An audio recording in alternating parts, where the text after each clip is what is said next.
ഇന്നത്തെ ടോപ്പിക്കാണ് E waste. E waste എന്ന് പറഞ്ഞു കഴിഞ്ഞാൽ എന്താണ്? നമ്മൾ യൂസ് ചെയ്യുന്ന ഇലക്ട്രോണിക് ഡിവൈസസ്, അതായത് ഇപ്പോൾ നമ്മുടെ മൊബൈൽ ഫോൺ ആവാം, കമ്പ്യൂട്ടർ ആവാം, വാഷിംഗ് മെഷീൻ, അങ്ങനെ ഏതൊരു ഇലക്ട്രോണിക് ഡിവൈസും ഏകദേശം അതിൻ്റെ യൂസ് തീരാറായി. ഓക്കെ, അങ്ങനെ ഒരു സ്റ്റേജിൽ നമ്മൾ അതിനെ ഇ വേസ്റ്റ് ആയിട്ട് കൺസിഡർ ചെയ്യും. Okay, it refers to electronic products nearing the end of their useful life. കണ്ടോ? ഓക്കെ, അപ്പം എന്തൊക്കെയാണ് നമ്മൾ ഇ വേസ്റ്റ് ആയിട്ട് എടുക്കുന്നത്? ഇപ്പോൾ നമ്മുടെ ഡിസ്കാർഡഡ് കമ്പ്യൂട്ടേഴ്സ്, അതുപോലെ office electronic equipments, entertainment devices, mobile phone, television set, refrigerator, ഇതെല്ലാം കേടായി കഴിഞ്ഞാൽ നമ്മൾ അതിനെ ഇ വേസ്റ്റ് ആയിട്ടാണ് പറയുന്നത്. Okay, used electronics which are destined for reuse, resale, salvage, recycling or disposal are also considered as E waste. Okay, എന്തുകൊണ്ടാണ് നമ്മൾ e waste കൂടുതൽ അതിന് കൂടുതൽ കൺസേൺ നമ്മൾ കൊടുക്കുന്നത്? എന്തുകൊണ്ടാണ്? ബാക്കി മറ്റ് ബയോ വേസ്റ്റ് പോലെ എന്നല്ല, ഇ വേസ്റ്റ് നമുക്ക് ഇത്രയും കൂടി ഇമ്പോർട്ടൻസ് നമ്മൾ കൊടുക്കണം, ഒന്നുകൂടെ നമ്മൾ ശ്രദ്ധിക്കും. എന്തുകൊണ്ടാണ്? Electronic waste are not just waste, it contains some toxic substances. അതായത് മെർക്കുറി, ലെഡ്, കാഡ്മിയം പോലുള്ള കുറച്ച് ടോക്സിക് സബ്സ്റ്റൻസസ് ഈ ഒരു ഇലക്ട്രോണിക് ഡിവൈസുകളിലുണ്ട്. ഇതുള്ളതുകൊണ്ട് തന്നെ നമ്മളിത് ശ്രദ്ധിക്കാതെ ഡിസ്പോസ് ചെയ്ത് കഴിഞ്ഞാൽ എന്താ സംഭവിക്കുക? നമുക്ക് ക്യാൻസർ ഉണ്ടാവാനുള്ള ഒരു റീസൺ അതായിട്ട് മാറും. അതുപോലെ തന്നെ റീപ്രൊഡക്റ്റീവ് ഡിസോർഡേഴ്സ്, അങ്ങനെ ഒത്തിരി ഹെൽത്ത് പ്രോബ്ലംസ് ഇതുകൊണ്ട് നമുക്ക് ഉണ്ടാവാം. ഓക്കെ, അപ്പോൾ മെയിൻ ആയിട്ടും വരുന്ന കെമിക്കൽസ് എന്ന് പറയുന്നത് lead, mercury, cadmium, brominated flame retardants. ഇത്രയാണ് നമ്മൾ മെയിൻ ആയിട്ട് കോമൺ ആയിട്ട് കാണുന്ന കെമിക്കൽസ് ഈ ഒരു ഇലക്ട്രോണിക് ഡിവൈസസിൽ. അപ്പോൾ ലെഡിൻ്റെ സോഴ്സ് എന്ന് പറയുന്നത് നമ്മുടെ സർക്യൂട്ട് ബോർഡിൽ സോൾഡർ ചെയ്യാൻ വേണ്ടിയിട്ട് നമ്മൾ ലെഡ് യൂസ് ചെയ്യും. അതുപോലെ തന്നെ നമ്മുടെ കമ്പ്യൂട്ടർ മോണിറ്ററിൻ്റെ ഗ്ലാസ്സിലും ലെഡിൻ്റെ പ്രസൻസ് ഉണ്ട്. ഓക്കെ, അപ്പോൾ ഇത് നമ്മൾ ഡിസ്പോസ് ചെയ്യുകയാണെന്നുണ്ടെങ്കിൽ എന്താണ് സംഭവിക്കുക? അതിൻ്റെ കോൺസിക്വൻസസ് എന്താണ് വരുന്നത്? It cause damage to the central and peripheral nervous system. നമ്മുടെ central and peripheral nervous system, അതുപോലെ നമ്മുടെ ബ്ലഡിന്, അതുപോലെ തന്നെ കിഡ്നി, ഇതിനൊക്കെ ഈ ഒരു ലെഡ് ഇതൊക്കെ ഡാമേജ് ചെയ്യാനായിട്ടൊരു കാരണമാകും. ഓക്കെ, ദെൻ അടുത്തത് വരുന്നത് മെർക്കുറി ഡേഞ്ചർ എന്നുള്ളത് നമ്മൾ ചെറുപ്പത്തിൽ തൊട്ട് കേട്ട് വരിച്ചുള്ള ഒരു കാര്യമാണ്. Okay, found in printed circuit boards, അതും എവിടെയാണ്? സർക്യൂട്ട് ബോർഡിലാണ്. അതുപോലെ തന്നെ LCD സ്ക്രീനിൻ്റെ ബാക്ക് ലൈറ്റ്സിൽ നമുക്ക് ഈ ഒരു മെർക്കുറിയുടെ പ്രസൻസ് കാണും. ഓക്കെ, അപ്പോൾ മെർക്കുറി നമ്മൾ ഇതുപോലെ ശ്രദ്ധിക്കാതെ ഡിസ്പോസ് ചെയ്യുകയാണെന്നുണ്ടെങ്കിൽ it effects babies growing brain and nervous system. Okay, കുഞ്ഞുങ്ങളുടെ അവർക്ക് ചെറുതിൽ വളർന്നു വരുന്നുണ്ടാവില്ല അവരുടെ ബ്രെയിൻ സിസ്റ്റം ഒക്കെ, അപ്പോൾ അതിനത് എഫക്ട് ചെയ്യും. അതുപോലെ തന്നെ നെർവസ് സിസ്റ്റം. പിന്നെ അഡൾട്ടിൻ്റെ കേസിലാണെങ്കിൽ അവർക്ക് ഓർഗൻ ഡാമേജ് ഉണ്ടാവും, ഏതെങ്കിലും ഒരു ഓർഗന് ഡാമേജ് ഉണ്ടാവും. അതുപോലെ തന്നെ മെൻ്റൽ ഇമ്പയർമെൻറ്റ്, അതുപോലെ മറ്റൊത്തിരി കാര്യങ്ങൾ ഈ ഒരു മെർക്കുറി ഉണ്ടാവാനായിട്ടുള്ള സാധ്യതയുണ്ട്. ദെൻ അടുത്തത് വരുന്നതാണ് കാഡ്മിയം കാണുന്നത് ചിപ്പ് റെസിസ്റ്റേഴ്സ്, അതുപോലെ സെമി കണ്ടക്ടേഴ്സിലാണ് കാഡ്മിയത്തിൻ്റെ പ്രസൻസ് ഉള്ളത്. ഓക്കെ, ഇതും പല ടൈപ്പ് ഓഫ് ക്യാൻസർ, അതുപോലെ തന്നെ നമ്മുടെ കിഡ്നിയിൽ ഇത് അക്യുമുലേറ്റ് ചെയ്ത് കഴിഞ്ഞ് കഴിഞ്ഞാൽ അത് നമുക്ക് പ്രശ്നമാണ്. Okay, then BFRs, brominated flame retardants, ഇതിൻ്റെ പ്രസൻസും സർക്യൂട്ട് ബോർഡിലും അതുപോലെ തന്നെ ചില പ്ലാസ്റ്റിക്കിലും ഒക്കെയാണ്. ഓക്കെ, ഇതും നമുക്ക് ക്യാൻസർ, പല രീതിയിലുള്ള ക്യാൻസർ ഉണ്ടാക്കാനായിട്ടുള്ളൊരു റീസൺ ആണ്. അപ്പം കോമൺ ആയിട്ട് വരുന്ന chemicals lead, mercury, cadmium and brominated flame retardants. അപ്പോൾ ഇതിൻ്റെ സോഴ്സ് എന്താണ്, അതുപോലെ തന്നെ ഇതിൻ്റെ കോൺസിക്വൻസസ് എന്താണെന്നുള്ളത് അറിഞ്ഞിരിക്കാം. ഓക്കെ, അപ്പോൾ എന്തുകൊണ്ടാണ് ഇത് കൂടുതൽ നമ്മൾ കൺസേൺഡ് ആവുന്നത് എന്നുള്ളത് ചോദിക്കാറുണ്ട്. ഓക്കെ, അപ്പോൾ ക്ലിയർ ആണല്ലോ ഏതൊക്കെയാണെന്നുള്ളത്? ഓക്കെ അല്ലേ? What happens to e waste? E വേസ്റ്റിന് എന്താണ് സംഭവിക്കുന്നത്? നമുക്ക് എന്ത് ചെയ്യാൻ പറ്റും? കുറച്ചൊക്കെ നമുക്ക് റീസൈക്കിൾ ചെയ്യാൻ പറ്റും, പക്ഷേ ഇത് നമ്മുടെ നാച്ചുറൽ റിസോഴ്സസിനെ കണ്ടാമിനേറ്റഡ് ആക്കുന്നുണ്ട്. അതുകൊണ്ട് തന്നെ നമ്മുടെ ഗവൺമെൻറ് ഫേസ് ചെയ്യുന്ന ഒരു വലിയ പ്രോബ്ലമാണ് ഇതിൻ്റെ ഡിസ്പോസൽ എന്ന് പറയുന്നത്. ഇത് ഇ വേസ്റ്റ് കളക്ട് ചെയ്യുക, അത് സെഗ്രിഗേറ്റ് ചെയ്യുക, അതുപോലെ റീസൈക്കിൾ ചെയ്യുക, ഡിസ്പോസ് ചെയ്യുക എന്നൊക്കെ പറയുന്നത് ഒരു മേജർ പ്രോബ്ലം ആയിട്ട് വന്നിട്ടുണ്ട്. ഓക്കെ, നമുക്ക് ഏതൊക്കെ രീതിയിൽ ഈ ഒരു ഇ വേസ്റ്റിനെ ഡിസ്പോസ് ചെയ്യാൻ പറ്റും? ഇ വേസ്റ്റ് ഡിസ്പോസൽ മെത്തേഡ്സ് ഏതൊക്കെയാണ്? ഇത് ഇമ്പോർട്ടൻ്റ് ആണ്, ക്വസ്റ്റ്യൻസ് ചോദിക്കാറുണ്ട്. Okay, first one, reuse. നമുക്ക് എന്തെങ്കിലും ചെറിയൊരു പ്രോബ്ലം ആണെങ്കിൽ നമ്മൾ അതൊന്ന് ശരിയാക്കി എടുക്കാം, അല്ലെങ്കിൽ അതൊന്ന് അപ്ഗ്രേഡ് ചെയ്ത് അല്ലെങ്കിൽ എന്തെങ്കിലും മോഡിഫിക്കേഷൻ വരുത്തി കഴിഞ്ഞാൽ നമുക്കത് റീയൂസ് ചെയ്യാൻ പറ്റുന്നതാണെങ്കിൽ നമ്മൾ ആ പ്രോഡക്ട്സ് റീയൂസ് ചെയ്യാം. ഓക്കെ, ദെൻ സെക്കൻഡ് വൺ വരുന്നതാണ് ഇൻഗ്രീനേഷൻ. അതായത് ഒരു സ്പെഷ്യലി ഡിസൈൻഡ് ഇൻഗ്രീനേറ്ററിൽ ഒരു 900 to 100 degrees Celsius ടെമ്പറേച്ചറിൽ നമ്മളിത് നശിപ്പിച്ച് കളയാണ്, കത്തിച്ച് കളയാണ്. ഓക്കെ, ആ ഒരു പ്രൊസീജിയറാണ് ഇൻഗ്രീനേഷൻ എന്ന് പറയുന്നത്. ദെൻ റീസൈക്ലിംഗ് എന്ന് പറഞ്ഞു കഴിഞ്ഞാൽ എന്താണ്? നമ്മൾ അതിൻ്റെ ഒറിജിനൽ യൂസ് അത് കംപ്ലീറ്റ് ആയി കഴിഞ്ഞ് കഴിഞ്ഞാൽ നമ്മൾ പുതിയൊരു പ്രോഡക്റ്റ് ഉണ്ടാക്കാൻ വേണ്ടിയിട്ട് നമ്മളത് യൂസ് ചെയ്യുന്നു. ഓക്കെ, ദെൻ ലാസ്റ്റ് വരുന്നതാണ് ലാൻഡ് ഫില്ലിംഗ്. ഇത് കൂടുതലായിട്ട് ഉപയോഗിക്കുന്ന ഒരു പ്രോസസ്സാണ്, പക്ഷെ നമ്മളിത് റെക്കമെൻഡ് ചെയ്യില്ല. ലാൻഡ് ഫില്ലിംഗ് എന്ന് പറഞ്ഞു കഴിഞ്ഞാൽ എന്താണ്? നമ്മൾ ഫില്ല് ചെയ്യുക, ലാൻഡ് വേസ്റ്റ് നമ്മൾ ഫില്ല് ചെയ്ത് ലാൻഡ് നികത്താറുണ്ട് അല്ലേ? അപ്പോൾ ആ ഒരു പ്രൊസീജിയറിന് വേണ്ടിയിട്ട് ഈ ഒരു ഇ വേസ്റ്റ് നമ്മൾ കൊണ്ടുവന്ന് ഇടും. ഓക്കെ, അപ്പോൾ അതും നമ്മുടെ നാച്ചുറൽ റിസോഴ്സസിന് ഡാമേജ് ഉണ്ടാക്കുന്ന ഒരു കാര്യമാണ്. അതുകൊണ്ട് നമ്മൾ അധികം അത് റെക്കമെൻഡ് ചെയ്യാറില്ല, പക്ഷെ അതൊരു മെത്തേഡാണ്. ഓക്കെ, ഇനി students role in e waste disposal. ഇപ്പോൾ നിങ്ങൾക്ക് എന്ത് ചെയ്യാൻ സാധിക്കും ഈ ഒരു ഇ വേസ്റ്റ് ഡിസ്പോസലിൻ്റെ കാര്യത്തിൽ? നിങ്ങൾക്ക് എന്തൊക്കെ ചെയ്യാൻ പറ്റും? സ്റ്റുഡൻസിൻ്റെ റോൾ എന്താ? First one, stop buying unnecessary electronic equipments. ആവശ്യമില്ലാതെ നമുക്ക് ഒരാവശ്യമില്ല ഇതിൻ്റെ, പക്ഷെ നമ്മൾ വാങ്ങിച്ചു കൂട്ടും അല്ലേ. അപ്പോൾ ആ ഒരു പ്രോസസ്സ് നിർത്തുക, അങ്ങനെ വാങ്ങാതിരിക്കാം. Then repair faulty electronic equipments instead of buying a new one. ഇപ്പം എന്തെങ്കിലും ഒരു കംപ്ലൈൻറ്റ് ഉണ്ടെങ്കിൽ അത് നന്നാക്കി എടുത്തിട്ട് യൂസ് ചെയ്യുക, നമ്മൾ നേരെ പോയി അത് കളഞ്ഞിട്ട് വേറെ വാങ്ങാതെ നോക്കാം. Okay. Then give electronic equipment to recycle. നമ്മളിപ്പോൾ ഫോണൊക്കെ നമുക്ക് കംപ്ലൈൻറ്റ് ആയെന്നുണ്ടെങ്കിൽ നമ്മൾ നേരെ എടുത്ത് കളയുക അല്ലേ. അങ്ങനെ നമ്മുടെ ഒരു പ്രോഡക്റ്റ്സും അങ്ങനെ വെറുതെ എടുത്ത് കളയാതെ അത് റീസൈക്കിൾ ചെയ്യാൻ പറ്റുന്നതാണെങ്കിൽ റീസൈക്കിൾ ചെയ്യാനായിട്ട് കൊടുക്കാം. Then bye durable, efficient, quality and toxic free good warranty products. നമ്മളൊരു പ്രോഡക്റ്റ് എടുക്കുമ്പോഴേക്കും ചീപ്പായിട്ടുള്ളത് നോക്കി എടുക്കാതെ അതിന് നല്ല വാറണ്ടി ഉള്ളതും അതുപോലെ നല്ല ക്വാളിറ്റി അതുപോലെ തന്നെ ടോക്സിൻസ് കുറഞ്ഞ പ്രോഡക്ട്സ് നോക്കിയിട്ട് നമ്മൾ പർച്ചേസ് ചെയ്യാം. Then check the website or call the dealer if there is any exchange scheme. എന്തെങ്കിലും നമുക്കത് എക്സ്ചേഞ്ച് ചെയ്തെടുക്കാൻ പറ്റുമെന്നുണ്ടെങ്കിൽ അത് ഏറ്റവും നല്ലൊരു ഓപ്ഷനാണ്. ഓക്കെ, അപ്പോൾ അത് ഉണ്ടോ എന്നുള്ളത് നോക്കുക. Then bye rechargeable battery products. Recharge ചെയ്ത് യൂസ് ചെയ്യാൻ പറ്റുന്ന ടൈപ്പ് പ്രോഡക്ട്സ് വാങ്ങാൻ ശ്രമിക്കുക. അപ്പോൾ ഇത്രയും കാര്യങ്ങളാണ് നിങ്ങൾക്ക് ചെയ്യാൻ പറ്റുന്നത്. ഒരു സ്റ്റുഡൻറ് എന്ന രീതിയിൽ നിങ്ങൾക്ക് ചെയ്യാൻ പറ്റുന്നത് ഇത്രയും കാര്യങ്ങളാണ്. അപ്പോൾ ക്ലിയർ ആണല്ലോ? ഓക്കെ അല്ലേ? Green computing or green IT. എന്താണ് ഗ്രീൻ കമ്പ്യൂട്ടിംഗ് എന്ന് പറയുന്നത്? It's a study and practice of എൻവയോൺമെന്റലി sustainable computing or IT, such as designing, manufacturing, using and disposing of computers and associated components efficiently and effectively with minimal or no impact to the environment. അതായത് നമ്മുടെ എൻവയോൺമെൻറ്റിന് തീരെ impact ഇല്ലാതെ അല്ലെങ്കിൽ ഒരു minimal ഇമ്പാക്റ്റിൽ efficient ആയിട്ടും എഫക്റ്റീവായിട്ടും നമുക്ക് കമ്പ്യൂട്ടറോ അല്ലെങ്കിൽ കമ്പ്യൂട്ടറിൻ്റെ മറ്റു പ്രോഡക്ട്സോ നമുക്ക് ഡിസൈൻ ചെയ്യുക, മാനുഫാക്ചർ ചെയ്യുക, ഡിസൈൻ ചെയ്യുക, അല്ലെങ്കിൽ അത് യൂസ് ചെയ്യുക, ഡിസ്പോസ് ചെയ്യുക എന്നുള്ള കാര്യങ്ങളൊക്കെയാണ് നമ്മൾ ഈ ഒരു ഗ്രീൻ കമ്പ്യൂട്ടിങ്ങിൽ പറയുന്നത്. ഓക്കെ, ക്ലിയർ ആണല്ലോ? അപ്പോൾ steps to follow to reduce adverse effect on global environment. എന്തൊക്കെ സ്റ്റെപ്സ് നമുക്ക് ഫോളോ ചെയ്യാൻ പറ്റും? ഫസ്റ്റ് തന്നെ നമ്മൾ യൂസ് ചെയ്യുന്നില്ലെങ്കിൽ നമ്മുടെ കമ്പ്യൂട്ടർ ടേൺ ഓഫ് ചെയ്യാൻ ശ്രമിക്കാം. Okay. Then use power saver modes. Then ഡെസ്ക്ടോപ്പിന് പകരം മാക്സിമം ലാപ്ടോപ്സ് യൂസ് ചെയ്യാൻ ശ്രമിക്കുക. അതുപോലെ നമുക്ക് ആവശ്യമില്ലാതെ പ്രിൻ്റ് ഔട്ട് ഒന്നും എടുക്കരുത്. ദെൻ CRT മോണിറ്റേഴ്സിന് പകരം LCD മോണിറ്റേഴ്സ് യൂസ് ചെയ്യുക. അതുപോലെ തന്നെ എനർജി സ്റ്റാർ ലേബിലുള്ള സോഫ്റ്റ്വെയർസും ഹാർഡ്വെയർസും യൂസ് ചെയ്യാൻ ശ്രമിക്കുക. പിന്നെ നമ്മൾ വേസ്റ്റ് ഡിസ്പോസ് ചെയ്യുന്ന മെത്തേഡ് നമ്മൾ ശ്രദ്ധിക്കുക. ആൻഡ് സോളാർ എനർജി പോലുള്ള മറ്റ് എനർജി സോഴ്സസ് യൂസ് ചെയ്യാനായിട്ട് ശ്രമിക്കുക. അപ്പോൾ ഇത്രയും കാര്യങ്ങളൊക്കെ നമുക്ക് ശ്രദ്ധിക്കാവുന്നതേ ഉള്ളൂ. Okay. Then steps four promoting green computing. Green computing promote ചെയ്യാൻ നമുക്ക് എന്തൊക്കെ ചെയ്യാൻ പറ്റും? നമുക്ക് 4 സ്റ്റെപ്സ് ആണ് വരുന്നത്. First one, green design. അതായത് നമ്മളൊരു എക്കോ ഫ്രണ്ട്ലി ആയിട്ടുള്ള ഡിവൈസസ് ഡിസൈൻ ചെയ്യാനായിട്ട് ശ്രമിക്കാം. Then green manufacturing. അതായത് നമ്മൾ ഒരു പ്രോഡക്റ്റ് മാനുഫാക്ചർ ചെയ്യുന്ന സമയത്ത് എക്കോ ഫ്രണ്ട്ലി അല്ലാത്ത പ്രോഡക്ട്സ് മാക്സിമം കുറയ്ക്കുക. ഓക്കെ, അതിൻ്റെ പ്രൊഡക്ഷൻ മാക്സിമം കുറയ്ക്കുക.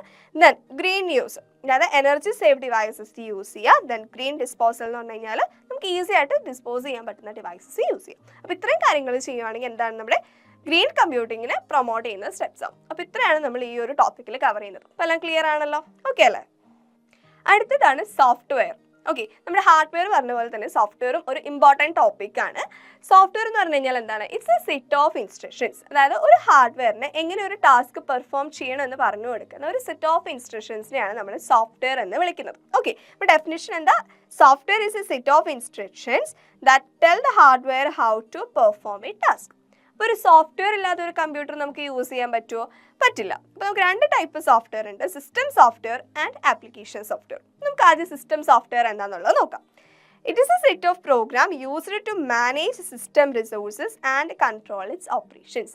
ഒരു സിസ്റ്റം റിസോഴ്സസും അതുപോലെ തന്നെ അതിൻ്റെ ഓപ്പറേഷൻസ് കൺട്രോൾ ചെയ്യുന്നത് ആരാ? നമ്മുടെ സിസ്റ്റം സോഫ്റ്റ്വെയർ ആണ്.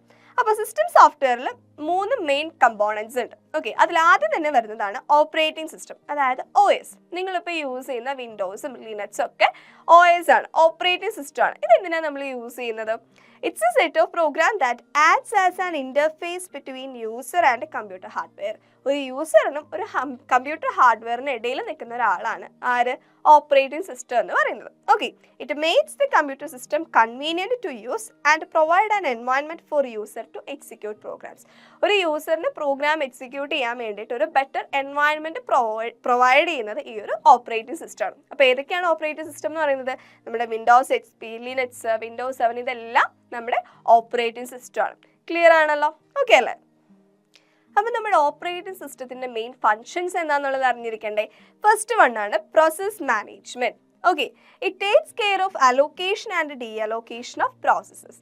പ്രോസസ്സസിൻ്റെ അലോക്കേഷനും അതുപോലെ തന്നെ ഡി അലോക്കേഷനും ആണ് ഇവർ മാനേജ് ചെയ്യുന്നത്. അതുപോലെ തന്നെ നമ്മൾ റിക്വസ്റ്റ് ചെയ്യുന്ന പ്രോസസ്സിന് വേണ്ടിയിട്ടുള്ള സിസ്റ്റം റിസോഴ്സസ് ഷെഡ്യൂൾ ചെയ്യുന്നത് ആരാ? ഈ ഒരു പ്രോസസ് മാനേജ്മെന്റ് ആണ്. Okay, then memory management.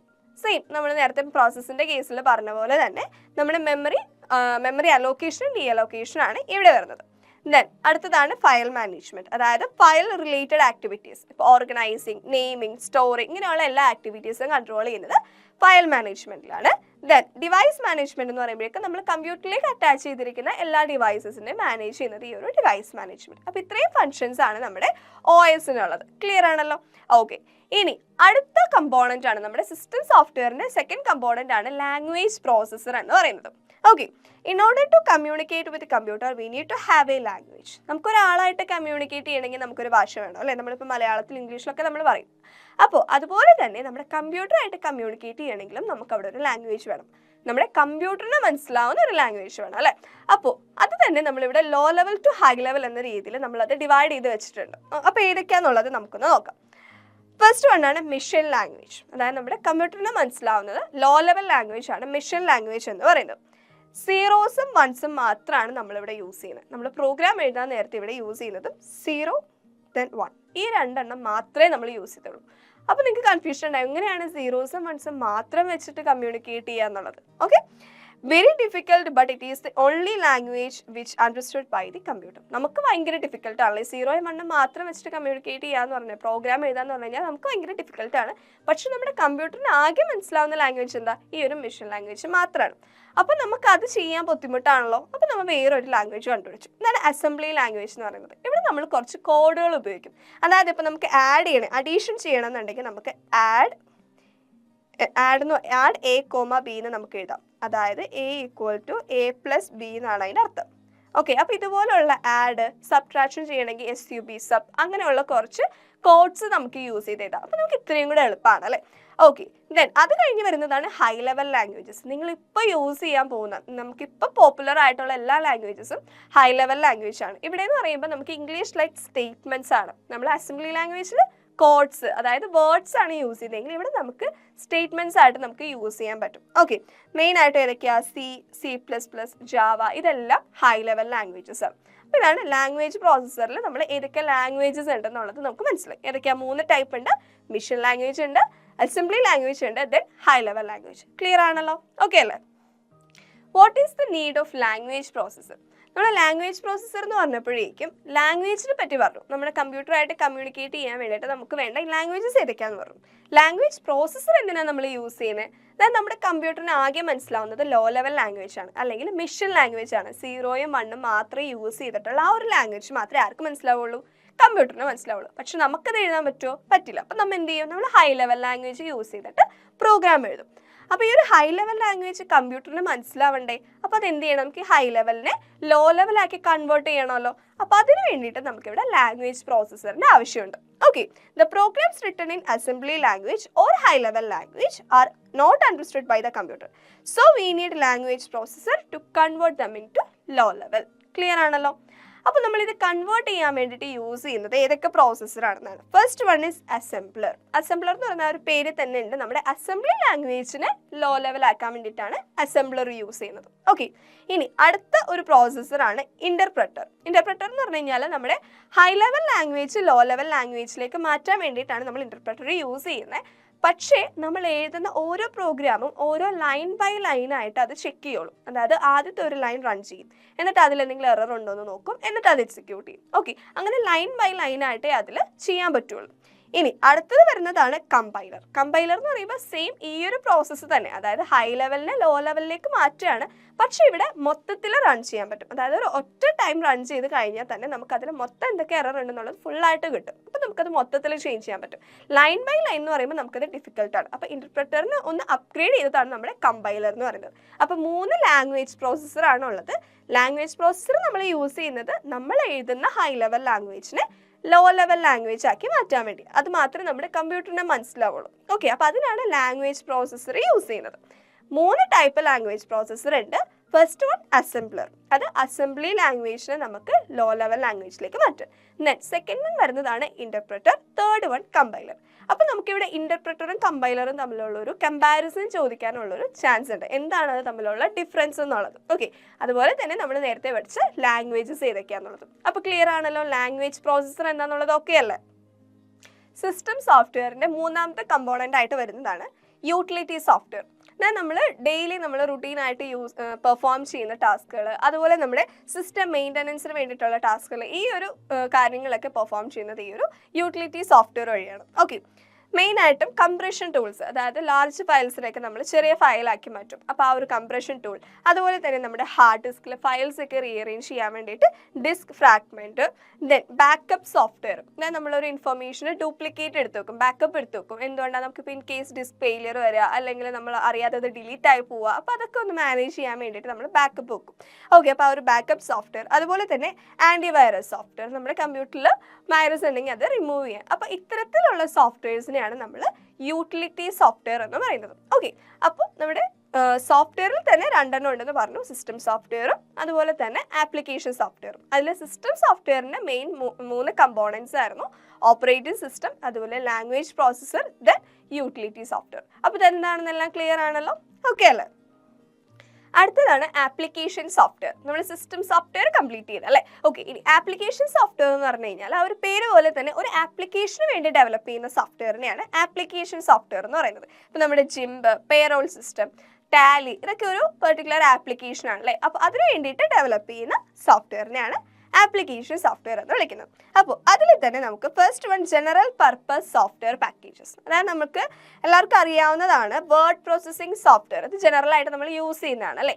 Word പ്രോസസ്സിങ്ങിന് വേണ്ടിയിട്ട് നമ്മൾ ഏതൊക്കെയാണ്? MS വേർഡ് ഉണ്ട്, അതുപോലെ ഓപ്പൺ ഓഫീസ് റൈറ്റർ. ലിനക്സിലാണെങ്കിൽ ഓപ്പൺ ഓഫീസ് റൈറ്റർ, വിൻഡോസിലാണെങ്കിൽ MS വേർഡ് നമ്മൾ യൂസ് ചെയ്യും. നമുക്ക് ഡോക്യുമെന്റ്സ് ക്രിയേറ്റ് ചെയ്യാനും മോഡിഫൈ ചെയ്യാനായിട്ടാണ് നമ്മൾ അത് യൂസ് ചെയ്യുന്നത്. ദെൻ സ്പ്രെഡ്ഷീറ്റ് വരുമ്പോഴോ, സ്പ്രെഡ്ഷീറ്റ് നമ്മൾ യൂസ് ചെയ്യുന്നത് കാൽക്കുലേഷൻസ് പെർഫോം ചെയ്യാൻ വേണ്ടിയിട്ട് അല്ലേ. വിൻഡോസിലാണെങ്കിൽ നമ്മൾ MS എക്സലും, അതുപോലെ ലിനക്സിലാണെങ്കിൽ ഓപ്പൺ ഓഫീസ് കാൽക്കും ആയിരിക്കും നമ്മൾ യൂസ് ചെയ്യുക. ദെൻ പ്രസന്റേഷൻ സോഫ്റ്റ്വെയർ, നമുക്ക് സ്ലൈഡ് ഷോസിനൊക്കെ വേണ്ടിയിട്ട് അത് പെർഫോം ചെയ്യാനാണ് നമ്മൾ പ്രസന്റേഷൻ സോഫ്റ്റ്വെയർ നമ്മൾ യൂസ് ചെയ്യുന്നത്. ഓക്കെ, അപ്പോൾ നമ്മുടെ വിൻഡോസിൽ MS പവർ പോയിന്റും, അതുപോലെ ഉബുണ്ടു അല്ലെങ്കിൽ ലിനക്സിൽ വരുമ്പോഴേക്കും ഓപ്പൺ ഓഫീസ് ഇംപ്രസ് ആണ് യൂസ് ചെയ്യുക. Then database software, MS access, Oracle, MySQL എന്നൊക്കെ പറയുന്നത് ഈ ഒരു ഡാറ്റാബേസ് സോഫ്റ്റ്വെയർ ആണ്. ഓക്കെ, നമുക്ക് കളക്ഷൻ ഓഫ് ഡേറ്റ, ഒരു ടാബുലർ ഫോമിൽ ഡേറ്റ കളക്ട് ചെയ്യുന്നതാണ് ഡേറ്റാബേസ് സോഫ്റ്റ്വെയർ നമ്മൾ യൂസ് ചെയ്യുന്നത്. ദെൻ മൾട്ടിമീഡിയ സോഫ്റ്റ്വെയർ, അതായത് VLC പ്ലെയർ, അഡോബ്, ഇതൊക്കെ നമുക്ക് മൾട്ടിമീഡിയ സോഫ്റ്റ്വെയർ ആയിട്ട് പറയാം. എന്നാൽ നമുക്ക് multiple forms of media integrate ചെയ്യാൻ വേണ്ടിയിട്ടാണ് യൂസ് ചെയ്യുന്നത്. അപ്പോൾ ഇതൊക്കെ നമ്മൾ ജനറൽ ആയിട്ട് യൂസ് ചെയ്യുന്നതാണ്. അതാണ് ജനറൽ പർപ്പസ് സോഫ്റ്റ്വെയർ പാക്കേജ് എന്ന് പറയുന്നത്. ക്ലിയർ ആണല്ലോ? രണ്ടാമത് വരുന്നതാണ് സ്പെസിഫിക് പർപ്പസ് സോഫ്റ്റ്വെയർ. അതായത് ഒരു പെർട്ടിക്കുലർ ടാസ്ക് ഹാൻഡിൽ ചെയ്യാൻ വേണ്ടിയിട്ട് നമ്മൾ സ്പെഷ്യലി ഡിസൈൻ ചെയ്യുന്ന സോഫ്റ്റ്വെയറിനെയാണ് സ്പെസിഫിക് പർപ്പസ് സോഫ്റ്റ്വെയർ എന്ന് പറയുന്നത്. ഫോർ എക്സാമ്പിൾ പേറോൾ സിസ്റ്റം, അതായത് ഇപ്പോൾ ഒരു ഓർഗനൈസേഷനിലെ എംപ്ലോയീസിൻ്റെ ഡീറ്റെയിൽസ് കളക്ട് ചെയ്ത് വെക്കുക, അവരുടെ ഡീറ്റെയിൽസ് മെയിൻറ്റെയിൻ ചെയ്യുക, അതുപോലെ അവരുടെ സാലറി ട്രാക്ക് ചെയ്യുക, ഇങ്ങനത്തെ കാര്യങ്ങളൊക്കെയാണ് നമ്മുടെ പേറോൾ സിസ്റ്റം എന്ന് പറയുമ്പോൾ വരുന്നത്. ദെൻ ഇൻവെൻട്രി മാനേജ്മെന്റ് എന്ന് പറഞ്ഞാൽ എന്താണ്? ഇൻവെൻട്രി ലെവൽസ്, അതിൻ്റെ ഓർഡർ, സെയിൽസ്, ഈ കാര്യങ്ങളൊക്കെ മാനേജ് ചെയ്യുന്നതാണ് ഇൻവെൻട്രി മാനേജ്മെന്റിൽ വരുന്നത്. Then human resource management system എന്ന് പറഞ്ഞു കഴിഞ്ഞാൽ ഒരു ഓർഗനൈസേഷനിൽ ഹ്യൂമൻ റിസോഴ്സസ് മാനേജ് ചെയ്യാൻ വേണ്ടിയിട്ട്. അപ്പം ഇതുപോലെ ഒരു പെർട്ടിക്കുലർ ടാസ്കിന് വേണ്ടിയിട്ട് നമ്മൾ സ്പെഷ്യലി ഡിസൈൻ ചെയ്ത് ഡെവലപ്പ് ചെയ്യുന്ന സോഫ്റ്റ്വെയർസിനെയാണ് സ്പെസിഫിക് പർപ്പസ് സോഫ്റ്റ്വെയർ എന്ന് വിളിക്കുന്നത്. ക്ലിയർ ആണല്ലോ? അടുത്തതാണ് free and open source software. അതായത് നമുക്ക് ഫ്രീ ആയിട്ട് യൂസ് ചെയ്യാൻ പറ്റുന്ന കുറച്ച് സോഫ്റ്റ്വെയർസ് ഉണ്ട്. നമുക്ക് എന്തൊക്കെ അതിൽ ചെയ്യാൻ പറ്റും? നമുക്കത് യൂസ് ചെയ്യാനും കോപ്പി ചെയ്യാൻ, distribute, examine, change and improve the software, ഇത്രയും കാര്യത്തിനുള്ള ഫ്രീഡം നമുക്കുണ്ടാവും ആ ഒരു സോഫ്റ്റ്വെയർസിൽ. ഓക്കെ, അതിൻ്റെ മെയിൻ അഡ്വാൻറ്റേജസ് എന്ന് പറയുന്നത് adaptable functionality, less overall cost, vendor independency, adherence to open standards, interoperability, security, ഇങ്ങനെ കുറച്ച് അഡ്വാൻറ്റേജസ് ഒക്കെ നമുക്ക് കൊടുത്തിട്ടുണ്ട്. ഓക്കെ, അപ്പോൾ മെയിനായിട്ട് നമുക്ക് ഈ ഒരു free and open source softwares use ചെയ്യാൻ വേണ്ടിയിട്ട് നമ്മുടെ ഫ്രീ സോഫ്റ്റ്വെയർ ഫൗണ്ടേഷൻ കുറച്ച് ഫ്രീഡംസ് ഡിഫൈൻ ചെയ്തിട്ടുണ്ട്. ഒരു 4 ഫ്രീഡം ഡിഫൈൻ ചെയ്തിട്ടുണ്ട്. എന്തൊക്കെയാണെന്ന് നോക്കാം. First one, freedom to run program for any purpose. ഏതൊരു പർപ്പസിന് വേണ്ടിയിട്ട് നമുക്കൊരു പ്രോഗ്രാം റൺ ചെയ്യാനുള്ള ഫ്രീഡം അവർ പ്രൊവൈഡ് ചെയ്യുന്നുണ്ട്. ദെൻ ഈ ഒരു പ്രോഗ്രാം എങ്ങനെ വർക്ക് ചെയ്യുന്നു എന്നുള്ളത് നമുക്ക് പഠിക്കാനും അതുപോലെ തന്നെ നമുക്ക് അതിൻ്റെ സോഴ്സ് കോഡ് ആക്സസ് ചെയ്യാനായിട്ട് നമുക്ക് സാധിക്കും. ആ ഒരു ഫ്രീഡം കൂടി നമുക്ക് നൽകുന്നുണ്ട്. Then freedom to distribute copies of software. ഈ ഒരു സോഫ്റ്റ്വെയറിൻ്റെ കോപ്പീസ് നമുക്ക് ഡിസ്ട്രിബ്യൂട്ട് ചെയ്യാം, ആരുടെ പെർമിഷൻ ഒന്നും വേണ്ട. പിന്നെ എന്താ freedom to improve the program. ആ ഒരു പ്രോഗ്രാം ഇംപ്രൂവ് ചെയ്യാനായിട്ടുള്ള ഫ്രീഡം നമുക്കുണ്ട്, അതിൽ ചേഞ്ചസ് വരുത്താൻ നമുക്ക് പറ്റും. അപ്പോൾ ഇത്രയും കാര്യങ്ങളാണ് നമുക്ക് ഇവർ പ്രൊവൈഡ് ചെയ്തത്. ഇത്രയും ഫ്രീഡംസ് ആണ് നമുക്ക് ഫ്രീ ആൻഡ് ഓപ്പൺ സോഴ്സ് സോഫ്റ്റ്വെയർസിൽ പ്രൊവൈഡ് ചെയ്യുന്നത്.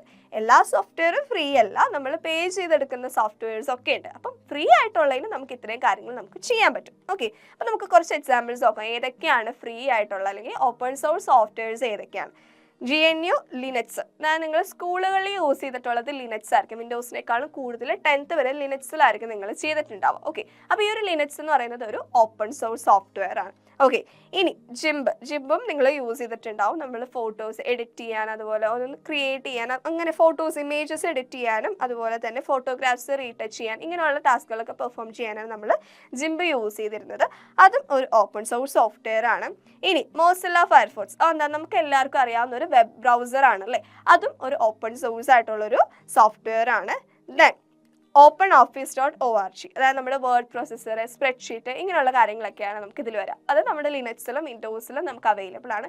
ഇതും ഒരു ഓപ്പൺ സോഴ്സ് ഫ്രീ ആയിട്ടുള്ള ഒരു സോഫ്റ്റ്വെയർ ആണ്. അപ്പോൾ ഇതൊക്കെയാണ് ഇതിൻ്റെ ഒരു എക്സാമ്പിൾ. അപ്പം എക്സാമ്പിൾസ് ഇമ്പോർട്ടൻ്റ് ആണ്, നമ്മളോട് ചോദിക്കാറുണ്ട് ഏതൊക്കെയാണ് ഫ്രീ ആയിട്ടുള്ള അല്ലെങ്കിൽ ഓപ്പൺ സോഴ്സ് സോഫ്റ്റ്വെയർ ഏതൊക്കെയാണ്, അതുപോലെ നമുക്ക് അവർ പ്രൊവൈഡ് ചെയ്യുന്ന ഫ്രീഡംസ് ഏതൊക്കെയാണെന്നുള്ളതും ചോദിക്കാം. അപ്പോൾ അതൊക്കെ ക്ലിയർ ആണല്ലോ? ഓക്കെ അല്ലേ? അടുത്തതാണ് ഫ്രീവെയർ ആൻഡ് ഷെയർവെയർ എന്ന് പറയുന്നത്. ഓക്കെ, ഫ്രീവെയർ എന്ന് പറഞ്ഞു കഴിഞ്ഞാൽ എന്താണ്? അത് ഏകദേശം നമ്മുടെ ഫ്രീ അല്ലെങ്കിൽ ഓപ്പൺ സോഴ്സ് സോഫ്റ്റ്വെയറിനോട് സിമിലർ ആണ്. Freeware refers to software that anyone can download from the internet and use for free. ഇന്റർനെറ്റിൽ നിന്ന് ആർക്ക് വേണമെങ്കിലും ഫ്രീ ആയിട്ട് ഡൗൺലോഡ് ചെയ്തിട്ട് അവർക്ക് യൂസ് ചെയ്യാൻ പറ്റും. അത്തരത്തിലുള്ള സോഫ്റ്റ്വെയർ ആണ് ഫ്രീവെയർ എന്ന് നമ്മൾ പറയുന്നത്. ഇനി ഷെയർവെയർ എന്ന് പറയുന്നത് അവർ വാങ്ങുന്നതിന് മുന്നേ, നമ്മൾ പൈസ കൊടുത്ത് വാങ്ങുന്നതിന് മുന്നേ നമുക്കൊന്ന് ട്രയൽ ആയിട്ട് നമുക്കത് യൂസ് ചെയ്ത് നോക്കാൻ പറ്റും. ഓക്കെ, അത്തരത്തിലുള്ളതാണ് ഷെയർവെയർ എന്ന് പറയുന്നത്. ഇനി ഫ്രീവെയറിലെ എല്ലാ ഫീച്ചേഴ്സും നമുക്ക് ഫ്രീ ആയിട്ട് തന്നെ ആക്സസ് ചെയ്യാൻ സാധിക്കും. പക്ഷേ ഷെയർവെയറിൽ അങ്ങനെയല്ല, കുറച്ച് ഫീച്ചേഴ്സ് ഒന്നും അവൈലബിൾ ആയിരിക്കില്ല. ആ ഫീച്ചേഴ്സൊക്കെ നമുക്ക് വേണമെന്നുണ്ടെങ്കിൽ നമ്മളത് ബൈ ചെയ്യേണ്ടി വരും, നമ്മൾ പേയ്മെൻറ്റ് കൊടുത്ത് നമ്മളത് ബൈ ചെയ്യേണ്ടി വരും. ഓക്കെ, ദെൻ ഫ്രീവെയർ എന്ന് പറയുമ്പോഴേക്കും we can distribute free of cost. Free of കോസ്റ്റിൽ നമുക്കത് ഡിസ്ട്രിബ്യൂട്ട് ചെയ്യാൻ സാധിക്കും. പക്ഷേ ഷെയർവെയറിൽ ചിലപ്പോൾ അത് ചെയ്യാൻ പറ്റും, ചിലപ്പോൾ പറ്റില്ല. ബട്ട് മെജോറിറ്റി കേസസിൽ അതിൻ്റെ ഓതറിൻ്റെ പെർമിഷൻ നമുക്ക് വേണ്ടി വരും. ഓക്കെ, അപ്പോൾ അത്രയാണ് ഫ്രീവെയർ ഷെയർവെയർ. ആകെ 3 പോയിന്റ്സ് ഉള്ളൂ. ഫസ്റ്റ് വൺ എന്താണ്? നമുക്ക് ഏതൊരു യൂസറിനും ഫ്രീ ആയിട്ട് ഡൗൺലോഡ് ചെയ്ത് യൂസ് ചെയ്യാം. പിന്നെ അതിൽ ഫ്രീവെയറിൽ നമുക്ക് എന്താ ഫീച്ചേഴ്സ് എല്ലാം ഫ്രീ ആണ്, അതുപോലെ ഫ്രീ ഓഫ് കോസ്റ്റിൽ നമുക്കത് ഡിസ്ട്രിബ്യൂട്ട് ചെയ്യാൻ സാധിക്കും.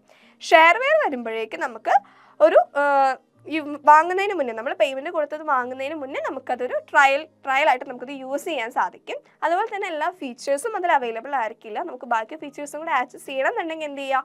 നമ്മളത് ബൈ ചെയ്യാം. ഓക്കെ, അതുപോലെ തന്നെ നമുക്ക് ഓതറിൻ്റെ പെർമിഷൻ ഉണ്ടെങ്കിൽ മാത്രമേ നമുക്കത് ഡിസ്ട്രിബ്യൂട്ട് ചെയ്യാനായിട്ട് സാധിക്കുള്ളൂ. അപ്പോൾ ഇത്രയും കാര്യങ്ങളാണ് ഫ്രീവെയർ ആൻഡ് ഷെയർവെയർ എന്ന് പറയുന്നത്. ചെറിയ ടോപ്പിക്കല്ലേ, അപ്പോൾ ആ ഒരു ടേബിൾ പഠിച്ചു കഴിഞ്ഞാൽ ആ ഒരു ടോപ്പിക്ക് കവർ ആവും. ഓക്കെ അല്ലേ? അടുത്തത് വരുന്നതാണ് പ്രൊപ്രൈറ്ററി സോഫ്റ്റ്വെയർ.